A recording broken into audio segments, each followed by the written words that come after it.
Terkait aksi teror bom yang terjadi di Surabaya yang mengakibatkan jatuhnya korban jiwa, Kepolisian Daerah Sumatera Selatan perketat keamanan ekstra jalur keluar masuk gerbang Mapolda Sumsel. Beberapa anggota dari Satbrimob Polda Sumsel dengan memakai rompi anti peluru serta bersenjata lengkap yang diturunkan bertugas memeriksa kendaraan yang hendak masuk ke kawasan Polda Sumsel. Mulai dari memeriksa isi jok motor, bagasi mobil, hingga tas para tamu maupun warga yang datang ke Polda Sumsel. Hingga anjing pelacak pun diperbantukan untuk memeriksa secara detail. Kabid Humas Polda Sumsel AKBP Slamet Widodo mengatakan, hal ini dilakukan sesuai instruksi dari Kapolri.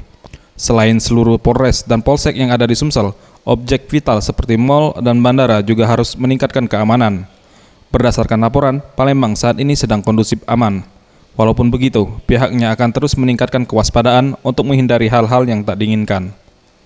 Polri, khususnya di Provinsi Sumatera Selatan ini ditingkatkan, mulai dari penjagaan, kemudian Polres maupun Polsek terus posko, yang mana kaitannya dengan teror yang di Surabaya.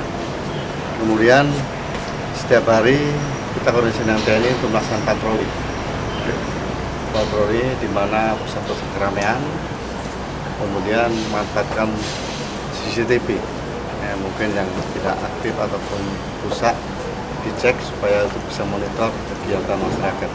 Karena teror sekarang ini ya betul-betul tidak diduga. Selain itu, ia menghimbau agar masyarakat Sumatera Selatan tetap tenang dan jangan mudah terprovokasi dengan banyaknya berita-berita hoaks yang dapat mengganggu stabilitas keamanan yang kondusif. Tim Liputan Sriwijaya TV.